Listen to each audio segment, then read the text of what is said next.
Thanks, Nate. Hi, everybody. I'm just going to close my recording window there. There we go. Hi, welcome to our Saturday day of making, aka Bead All Day Saturday, right? And today's class with John Bead, is we're going to be making some mandala earrings. And they're a really easy seed bead netted stitch. And we're just going to net the stitch inside of one of the earring hoops. For just a really fun design. You can make these in so many colors. And there's so many different variations and spins. And when we get to the end, I'll show you some ways you can take this up a notch and change it up and make it an even different design. So let's go ahead and get started, and I'll show you guys what I have in the way of supplies. And so the earring hoops, starting with those, are, and of course in the handout, all of the search numbers for the Michaels app to find these items, those are inside of the handout, and that's dropped in the chat. But these hoops are really handy and really versatile. And then as far as earring finding components, I'm using these posts because they're really fun with the hoops, but you could just use an ear wire or anything else that you like and that you have handy. And I'm going to be using the 0.006 Wildfire and some size 10 beading needles. And for beads, you'll need some size 11 beads, and then you'll need some size 8 beads. And so if you wanted to just work with 2 colors, like I did here, you could do just 180 and one kind of contrasting or complementing, or kind of like monochromatic was what I did here, size 11s. You can do that. Or you can just do multicolor. And I think what I'm going to do today is I'm going to try to really make the different rows stand out from each other. And so to do that, I'm going to start with a different color for every row for the up bead and the connector beads. And so a little bit about this stitch, like the anatomy of the stitch, is that it is a netted stitch. And in a netted stitch, you have connections and peak beads. And so here's 11 points around the hoop with 10 peaks. And I'll show you guys step by step what I mean by that. But each section has a peak bead. And so it enables you to kind of through infinity until you run out of space in the middle, just keep going. And so I'm going to start with around one color. And so I'm going to use these 8s as my peak beads. And let's grab a yellow, size 11 in yellow, for the connecting beads. And then grab my beading needle here. For thread, cut about 40 inches, and that will be a little bit more than you need, but not too much more, and it'll give you some ease when you're weaving in, so you can have some extra, just a little bit of extra to work with there. And if you have some chain nose pliers handy, you can flatten the end of your bead, or you can always take one of our bead tubes and put it on a flat surface and just press down, which is what I just did off camera there, to make it flat so that it'll go through the eye of your needle just a little bit better.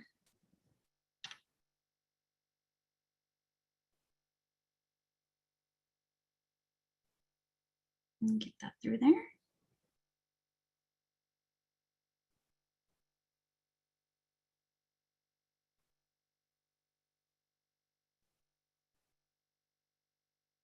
I'm using a new needle today. And so there we go. It's through, but it's not flat enough. So let me show you guys with the chain nose pliers. I tried my other trick and it didn't work. So grab that thread.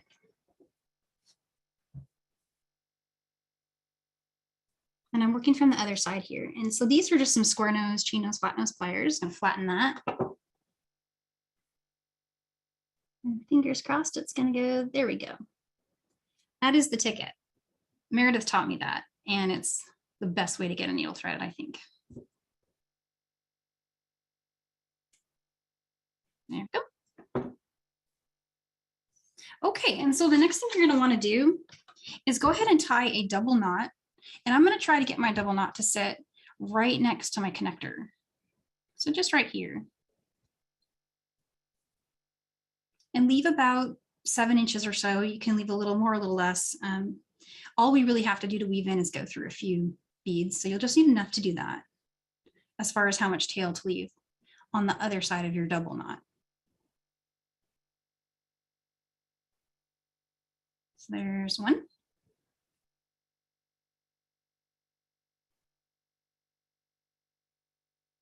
And there's the second part of my double knot. Okay. All right. I want to pick up one size 8. And something I like to do, and this isn't in the handout, but it's just a little trick. At the end, you could always weave it in at the end, but I think it's nice and easy to get the tail. And whenever I'm brick stitching it, I always do this. I try to put the tail through my first bead, bring it down, and then pull those 2 strands apart. And since I'm working in, I'm kind of bringing it toward the inside of the hoop.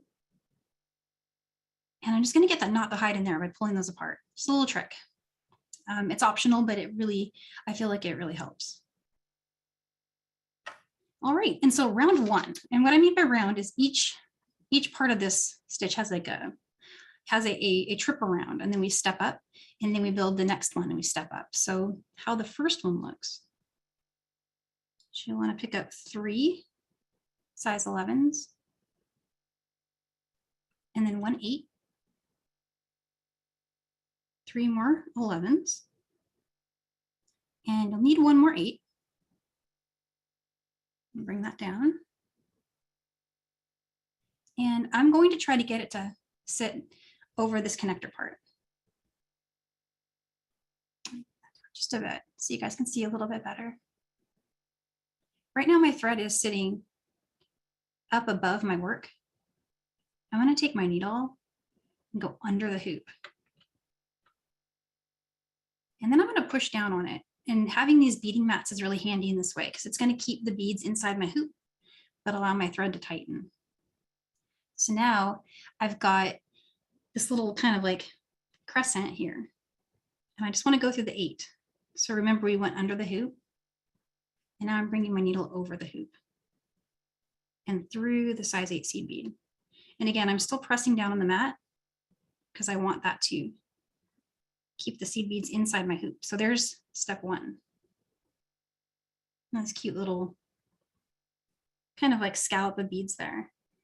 And so I'm going to just repeat this. I'm going to repeat this around until I have 10 size 8 peak beads. The peak bead is this one right here. And because we already have a starting bead, which is this one, then I'm just going to go straight to my 11s, right? And then my peak bead. 3 more 11s, and my anchor bead.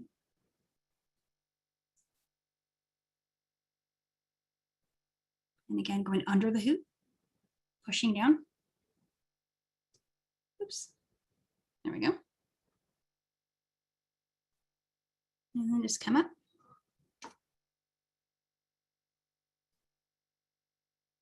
And don't worry too much about the spacing just yet. That is all adjustable. Even after you get the whole set of 10 around, you'll still be able to make adjustments to, how it sits relative to each other. And that's probably the last thing I do every time I create a row is I just kind of slide it around and adjust everything. Now I'm working on the mat right now, but what I find is easier when I'm working without the camera is I do actually kind of pick up the hoop. I'll try to show it. It speeds things up a little bit. Once you've got the hang of the stitch and you're able to visualize it, you can work with it in your hand. So I can show you guys what I mean in just a second here. There's my 3 11s and an 8. 3 11s. I need 1 more 8. And so you can bring the beads down and you can hold it in your hand. So just coming around the back. And see, I'm just pinching my thread on the hoop. And so when I'm working on my own, that's what I'm doing. I'm just holding it like that. Let's go ahead and I'm going to keep doing the mat way so that it's just really clear.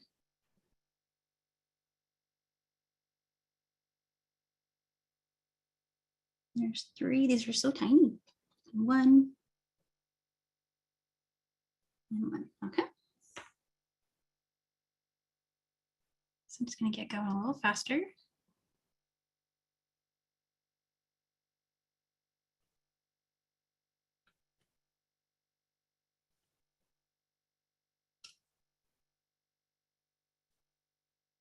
Let's get those a little bit on the side there. All right. So I'm halfway there. And this part takes the longest. All of the rows after this, they tend to be pretty quick. But just the starting row, it takes a little bit of time. So there's my 3, 8, 3, 8. I'll bring that down. Needle under the hoop. Pushing down with the hoop and pulling. And then just go ahead and come back up. Through the 8 there. It just makes a really pretty, like, scallopy looking embellishment on the inside.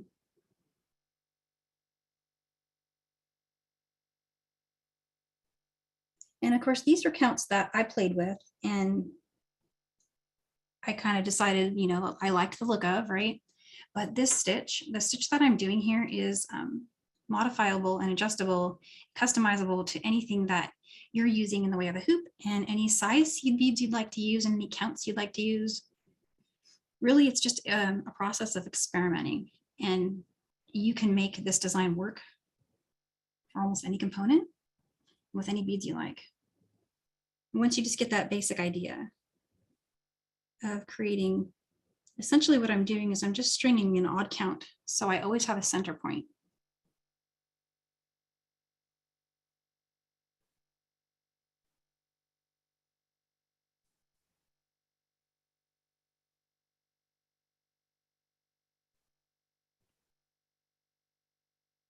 And then pushing down with the hoop here. All right, let's see how we're doing. We've got 1, 2, 3, 4, 5, 6, 7, 8. I need 2 more.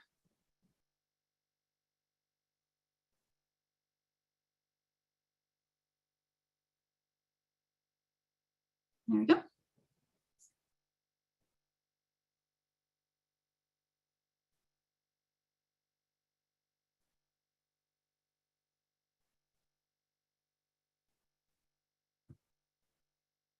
All right, so I'm on my last one. Then there's something to note here. So I have the 1, 2, 3, 4, 5, 6, 7, 8, 9. Now I need to put 1 more peak bead, but I already have 2 anchor beads. I have the one that we just put here. And then I have this one over here. We're going to go through that.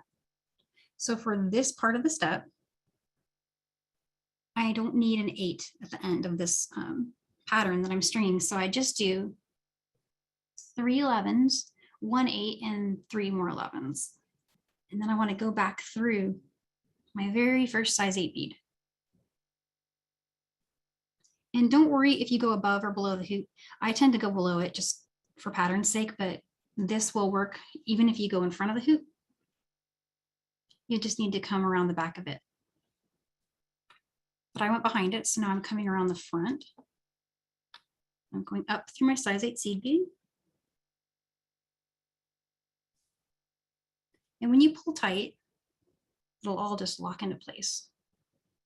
And now I've got this little tail here. And if you want to, we can get rid of the tail now. And I'm thinking I will, just so it's not confusing us as we work. A couple ways you can do that is you can thread a needle onto it, or you can just kind of force it through some beads. We'll see if that works for me. If it doesn't, I have another needle handy I can grab.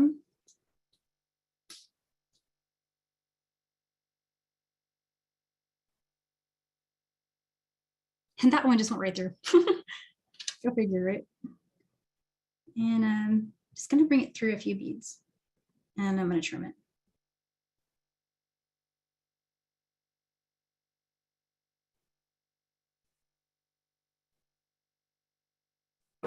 Okay, so for trimming, I'm just going to take my scissors, push down, pull up, and now my tail's out of the way.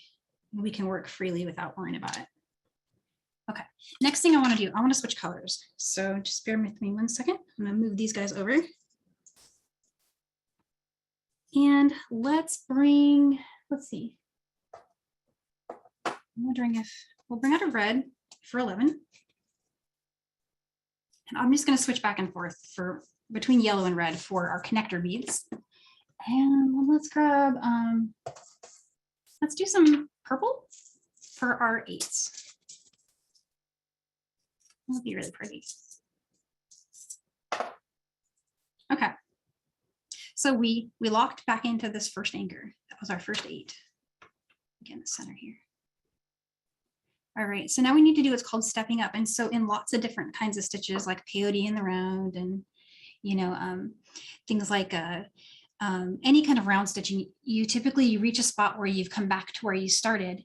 And to get to the new row, you're going to want to step up into what for us in this netted stitch design is our new peak bead. And so what I'm doing here is I'm just going to go through. And Carmi, feel free to stop me if there's any questions. It's been super quiet. I'm so surprised. But what I'm doing is I'm stepping up through 3 and I'm going through 8, which is one of our peak beads,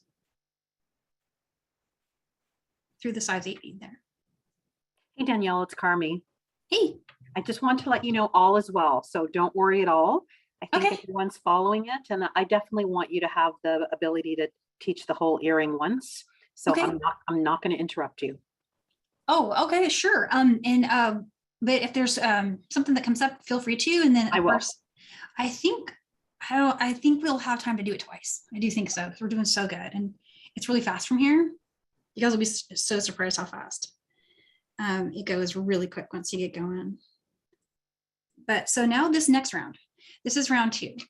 And again, it's going to have 10 peak beads. My peak beads are my purple now. My connector beads are my red.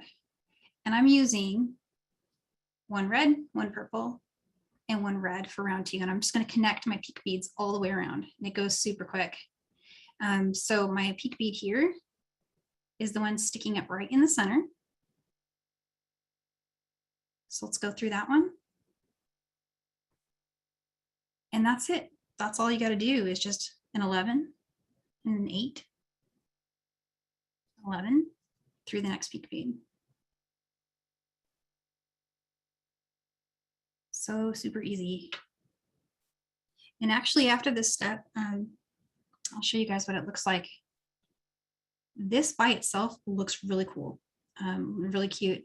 And then going further with all of the, the center embellishment, it just makes it even more awesome. But this by itself is a very, very cool earring. And so you could just make a bunch of those. And if you're someone who sells your work and you're looking for something that's, a little speedier than creating this whole intricate netting design, you could just do this kind of like embellishing little hoop, which looks really great.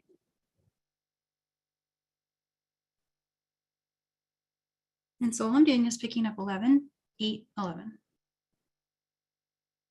Just going through.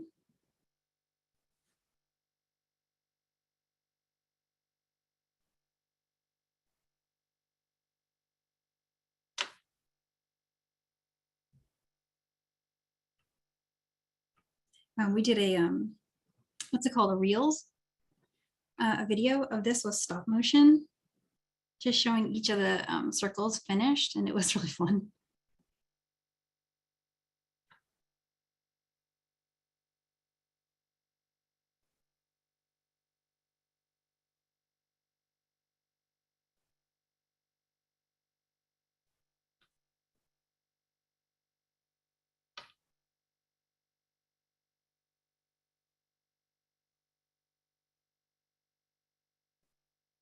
There we go, there's the next peak bead. Pull tight.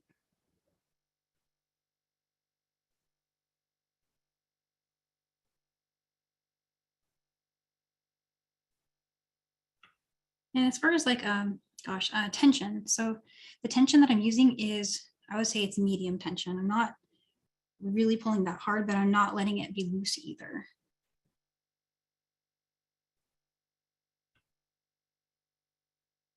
All right. So there's the last one. See, that was really quick. And again, we need to do our step up. So that step up is we need to go through the connector beads and exit from the peak bead. And so there's my peak bead there. And I'm just going to start round 3. Okay, and I'm going to switch colors and move those over. So we could go, just since I have them handy, we can go back to our originals because they're going to stand out from each other this way. So now my connector beads are back to yellow and my peak beads are back to the turquoise color. All right, and it's actually the same stitch this time. So 11, 8, 11.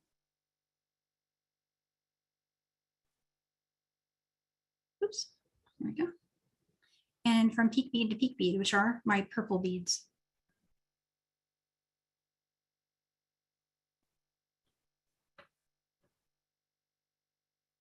And again, we're going to have 10 of these, 10 peak beads going around. I tend to do my counting by the number of peak beads that I create, which is a little easier for me. That's how I visualize it, but you could also count your anchors. Just whichever works for your, you know, your spatial imaging of things.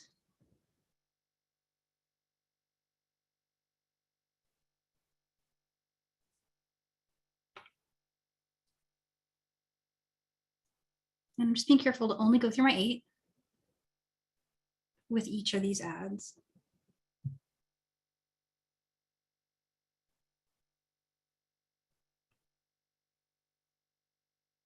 And this is just, you know, this is one of those designs that I know you guys are seeing this now and you're like going, wow, this is easy. What in it, and it looks intricate. It's one of those wow factor designs that people are like, you made that? But then it's actually super easy to do. And so you're like, yeah. There we go. 11, 8, 11. Go for the next one. Danielle, while you're working, because I think we're a few of us are pretty mesmerized by how this is all coming together, because it's you are making it seem a lot easier than it looks. Have you done this technique on other shaped components, squares or drops? Yes, only rounds. I've never done a square or a drop. I think it would work, but as far as just exactly what I'm doing here to get it to connect in a round way, you know, where I can have something that's the same and symmetrical. I'm curious now, if anyone does a square, please share that, because I would really be excited to see it. And Danielle, if you wouldn't mind, would you just lift it up close to the camera just so people can really have a close look at it? Yeah, and I might be able to get my camera lower too. No, I think just every now and again. Okay. It's nice to see how your color options are lining up, even though this is not your palette of choice. It's really for the camera that you're doing it. We're starting to really like this color collection. Me too. I love all of these primaries together. I'm going to pull in an orange next, just because why not, right? Let's try it. It's this is the end of round 3. And so what I did there kind of quickly without describing it was I came through my last peak bead, which is my purple bead, but then I continued through my connector bead and the first peak bead of round 3. So now I'm ready to start round 4. And round 4 doesn't have a separate color sized peak bead. So I just want to make sure I highlight that. So I'm going to go ahead and grab something like this pretty orange. It's like a pumpkin color. It is the coolest color. I really like it. And this is, of course, as I was saying in the beginning, this was just me playing. These were the counts I decided looked cool and that I liked. These are in no way the only counts that will work for a design like this. You can experiment and come up with so many different ones. But for the design that, you know, I've got going today for round 4, I just went with 3 size 11 beads. And so now my peak bead is going to be the center one. I'm thinking actually just for clarity, what I can do is I can bring out one new color of 11s, and that way you'll be able to see my peak bead really well. That's a great idea. Just had an epiphany there.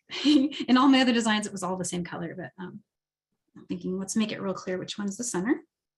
So there we go. Now, even though they're the same size, I do clearly have a different bead that's my peak bead, and it's that blue one there. But so 3 11s. Go to the next peak bead, which was our turquoise from last row. And then it's just going to sit kind of like on top there. I'm going to go all the way around.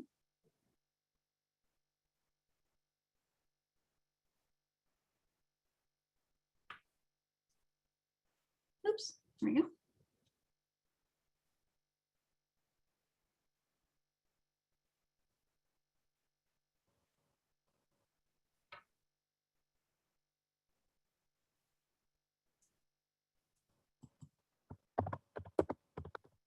This is a really pretty color combo too.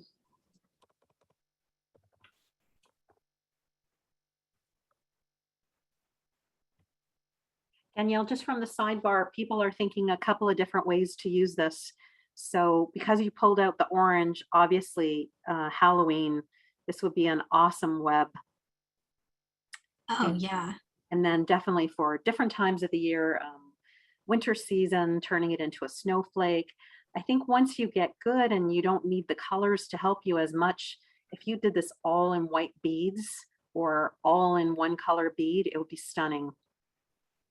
Oh, for sure. Yeah, that is one of the coolest things that I think would be to make it like a web, for a spider web for Halloween. Like if you just did all in black, that'd just be the neatest color.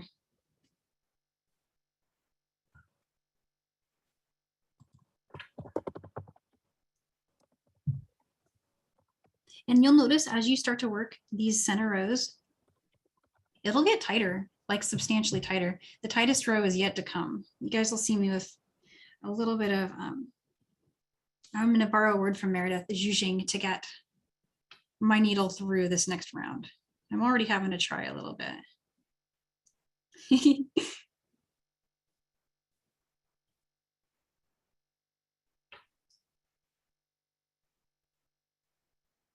All right, so there's 11, 3 11s. Last peak bead going through there, which is my turquoise bead from round 3. Okay, so there we go. That's round 4. It's all set. Feel free to move your anchor beads here if you wanted to change anything, lining it up at all. Now I'm going to do, oops, sorry about that. I hit the camera. I'm going to step up into my new peak beads, the bead I created in round 4. So I need to be exiting from that blue bead.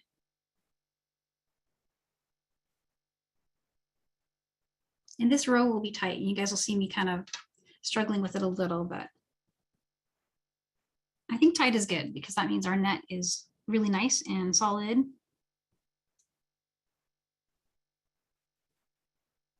There we go. Sometimes I find it helps to go a different direction than I ultimately will be heading to get through a tight bead. So now I'm exiting from that blue one. And now I don't need any more 11s. I just want to switch to some 8s. So I'm going to move these out. And let's grab pink.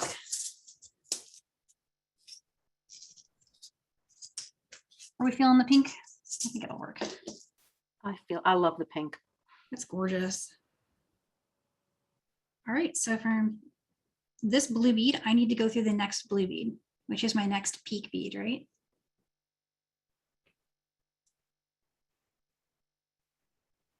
And it'll be a little tight, but each of your new peak beads, then so of course we don't have any connector beads now. We're just working with these pink peak beads. They're just going to sit on top of the 8 below. So picking up an 8 and go through the blue. And I'm just going to do that a little bit quicker.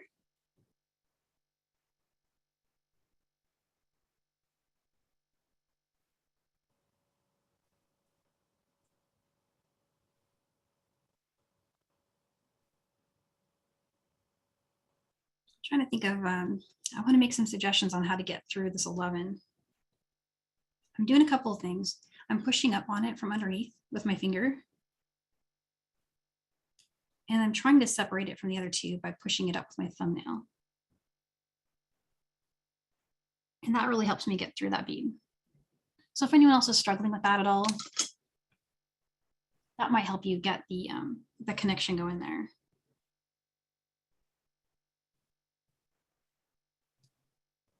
So again, I'm pushing up with my finger from kind of like underneath the work here.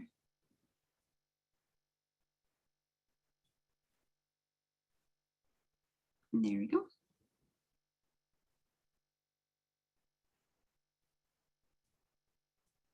Oh, this is so pretty. Danielle, their colors are now my favorite. I think everyone's going to be writing to you afterwards to ask what colors you used for this sample. But I do think for the first one, it really does help you out to use multicolors, because I'm predicting where you're putting your needle next, just because I know it's the blue. That's good to know. Yeah, that's something that can really help if you're a beginner and this is the first time you're making this design. Because I feel like once you visualize it, you know, just one time you'll have it and you'll be able to get it to work. So this last one, it's going to be really tight. I'm going to try two things. I'm going to move it a little bit aside. And I'm going to go like this.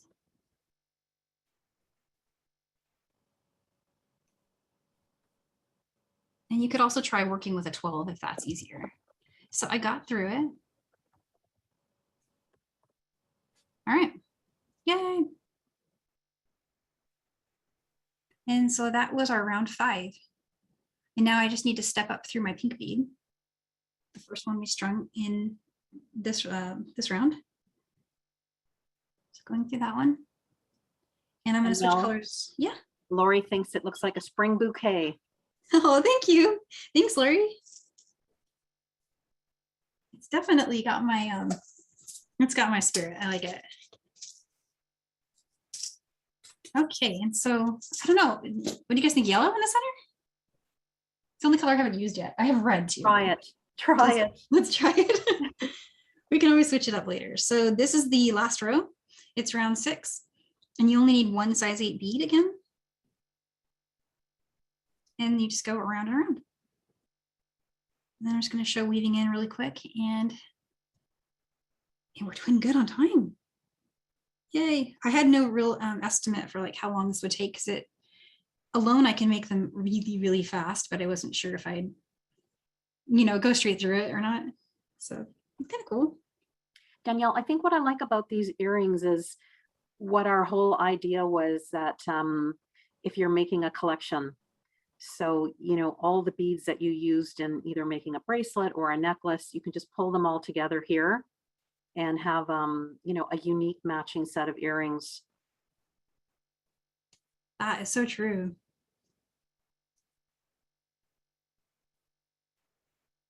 Although you've got a few people on the sidebar that are definitely going to love making these. They're going to try them with tiny semi-precious, probably with crystals. There's so many options. Oh my goodness, crystals will be cute. It's so great. All right, so I gotta make one more trip through a size 11's land here. I'm weaving in at the moment. And I made it.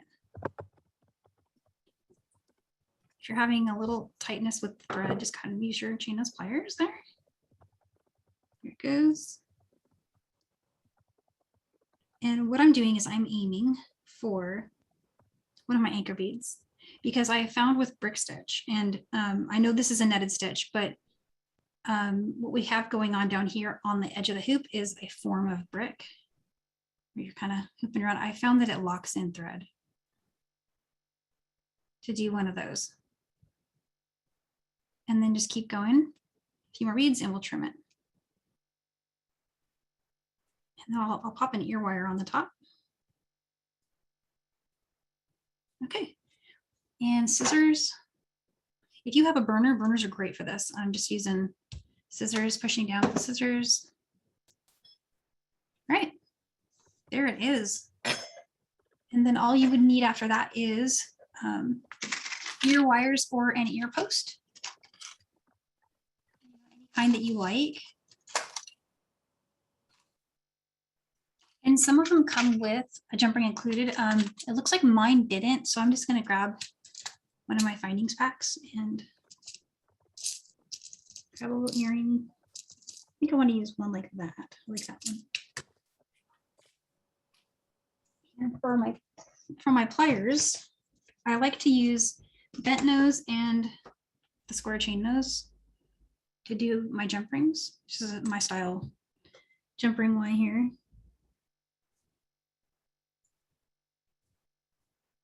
And then I noticed for these hoops, they do have a front and a back. So there's my front. And there's the back. So the back is where you can see a little bit of a folding. So I always try to make sure if I'm using a post earring that I put it on so that that's facing front.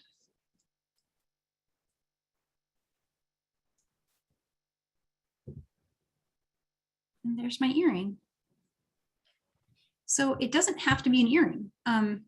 If you want, you could make some wall art. And that was actually the original design that we had when we created this concept. We actually created this a little bit a while ago. And that is a little chakra colored, like wall art design that you could do. And all those colors are from Michael's, and all of the part numbers are listed here. Another thing you could do is you could head over to, there's a section in Michael's where there's some floral hoops, and I believe they're used for making things like wreaths. But you could switch up your sizing and you can put charms in the center.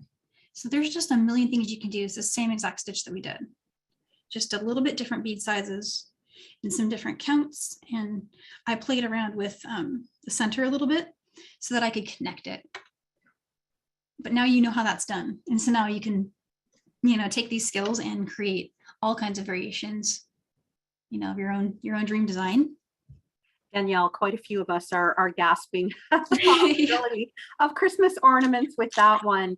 And you know, okay, the sidebar, I agree with everybody, Michelle, Paula, Patty, I'm in.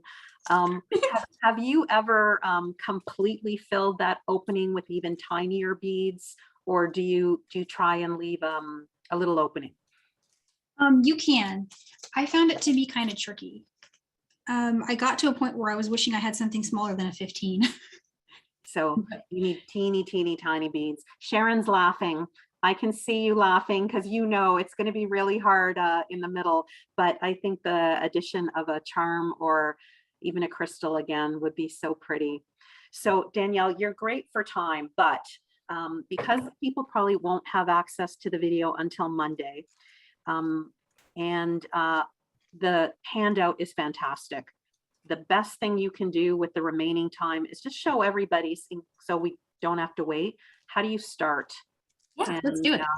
That's the most important thing, because I think once you start, then you can definitely follow the PDF and keep going. And I think if you don't have this component, you know, you've already showed and shared that maybe you have to add a few more or a few less. And, you know, don't wait until you have the component to actually try doing the netting. Yeah, for sure. You can do this with any component.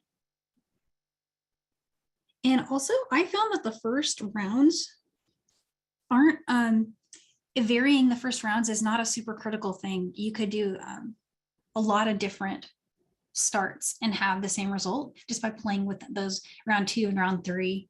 So you can really just start to, and you might have to go around once, but it doesn't take long. You know, you go around once and you say, I don't like the way that looks. Or you get a couple rounds in and you're like, oh, I wish that last round was a little less tall. Or I went through that process with these, and of course with the bigger one. And what I found is I got there in the end, no matter what counts I wanted, I just had to, play with it a little bit. But for this one, if this is the one you're using, the again, those are these, and in the handout, they're 104.7 for 097. 40 Danielle, inches. we've been asking on the sidebar, so it's Yeah. either 39 mm in Canada, but I believe it's 1.5 inches, correct? Let's measure it. I have a tape Yeah. measure. Yeah, let's do it.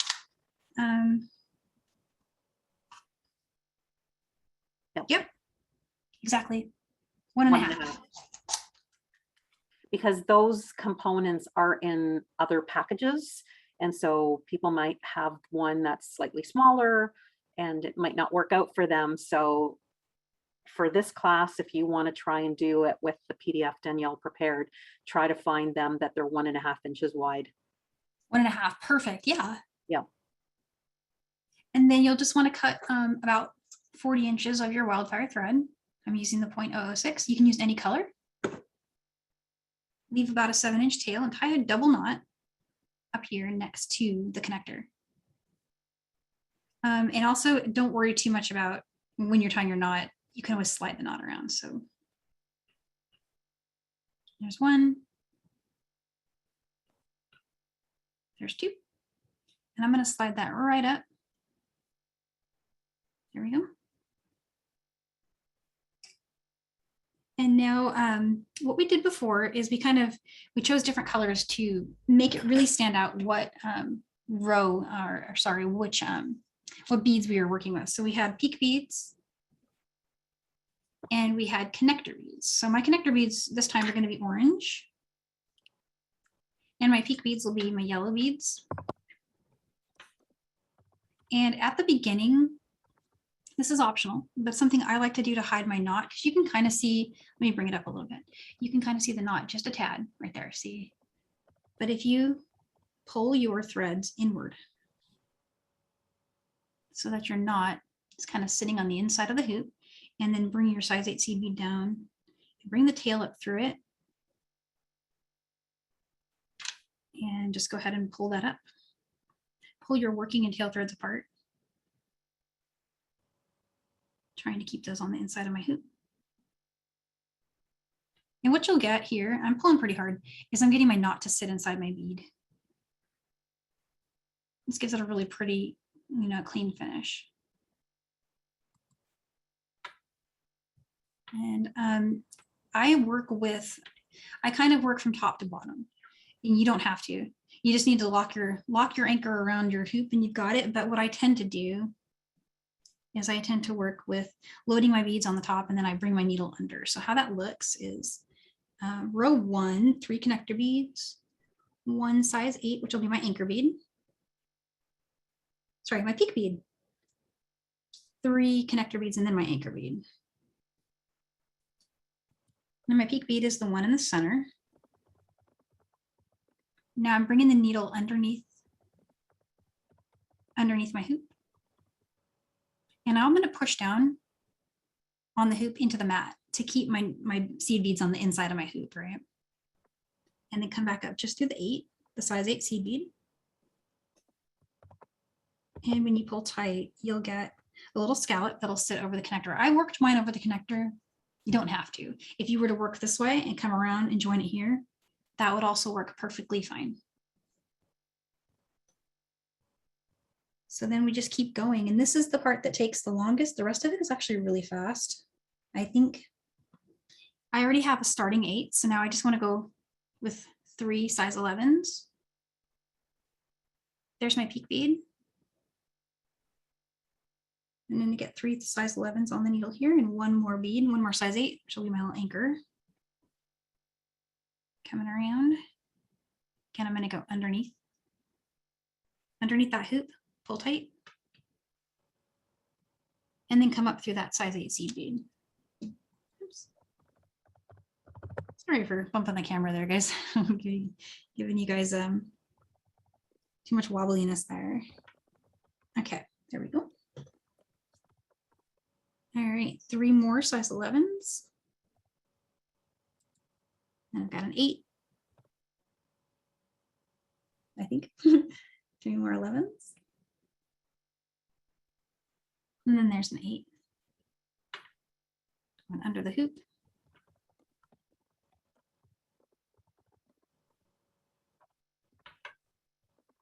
And I am pushing down on the hoop still.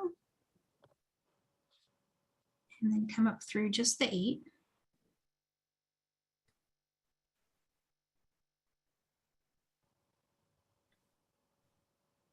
And I need to do this until I have 10 peak beads. So I've got 3, 1, 2, and 3.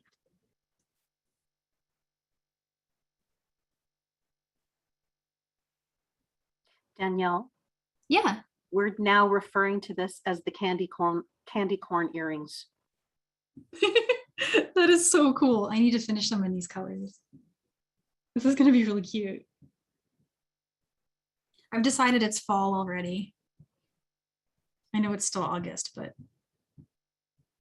I already moved into fall. Here we go. So I'm just trying to get those to sit on the inside of my hoop. They want to curl for some reason. So there we go. And then come up through the size 8 bead. And like so much in bead weaving, that first row, always the tricky one. And then every row after it is so easy. Danielle, is the math for this because it's an even number? So the trick with netting is to have each of these little arms that I'm creating, or whatever you want to call these, they'll always have a center point. So you'll kind of want to ignore my anchors, because this is the first row is always kind of weird because you're trying to lock it onto something, but typically you'll have an odd number of beads so that you have a center point to build your next. And then you're adding 10 of those. So if you only added 9, would it work or it wouldn't work? I believe it would actually work, and especially like if you had a hoop that was a little bit smaller. What I did for basically deciding how many was just what I thought fit. But for example, what if I did 4, 1, 4? Basically my triangles, think of it as like pie slices, almost like pizza. They would be taller. My net peak would come up a little bit higher, like it'd be like right here, and my circle would sit closer to the center. And playing with that, playing with changes in those numbers can give you really different looks, and it can also enable you to get closer to the center with doing less rounds. So that's something to think about for anybody who wants to fill it in. Well, I'm starting to realize that this stitch is one that you could just spend a lifetime perfecting and playing with. Oh yeah, it's like, well, it's that infinity thing happening with it that is so appealing. And I was thinking if I started with a size 6 seed bead and worked, a 6 and an 8, that might solve my problem of needing a smaller seed bead when I get to the middle. I haven't tried that yet, so I don't know for sure, but it's one of the many rabbit holes I could happily wander down. And I agree. Danielle, Jessie found some pumpkin faces on the strung wall. So you know what's going to be in the middle of her earrings. Oh my goodness, that would be so cute. Like just in the center, like yeah. I think I have those beads. Oh, giving me ideas. Thank you, Jessie. Great ideas. And if you don't want to wear them as earrings, Tracy's pointing out it's a great dream catcher. Yeah, absolutely. Just put them on the window. And I liked, you mentioned crystal earlier. I thought, yes. Oh my gosh, what if all the points were crystals? Exactly. So I think I'm going to try and make a traditional pair before I use some non-traditional beads on it. I'm going to follow your pattern. It's just one of those things that like, there's so many things you could do. That 3, 4, 5, 6, 7, 8. There's my 9. I'm almost there. Yeah, there's just so much possibility. And now every time I see a hoop, I had just basically, I'm either going to brick stitch on it or I'm going to net inside of it or do a brick stitch in it. And the other thing I thought about was because of the way that this is, we have our center point here for, you know, hanging from the top. There's an opening here perfect for a charm. And I think in our wall art, you know, we just hung another dream catcher under it, but you could hang a little charm here. Or charms here, here, and here. Danielle, So, would you ever put some of the scallops on the outside of the earring, or would they just flop because it's not? no, that would be great. And Especially if you made them a little smaller than what I'm doing here. Like if you just had 2 11s and 1 8 maybe. okay, Patty was asking, so now she knows she should try it. Oh, I can't wait to see. That would be beautiful. And this is our last one. And this is what I call like our connecting one. And our connecting one's only different in that it doesn't need any anchors because we already have, let me get back to the center there. Sorry, guys. We already have 2 anchors here. So we only need to join it. And this is where if you need to move your arms around, feel free to do so. Just like with brick stitch, you can always kind of slide it. And then I'm going down through the very first size 8 that we had in our, you know, in our step 1, down through it.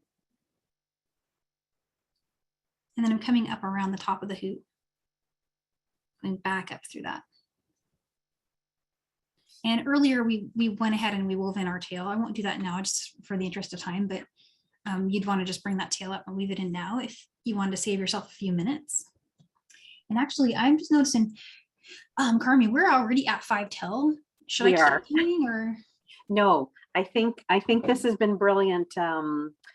Maybe if you just want to put the camera on yourself so people could see you.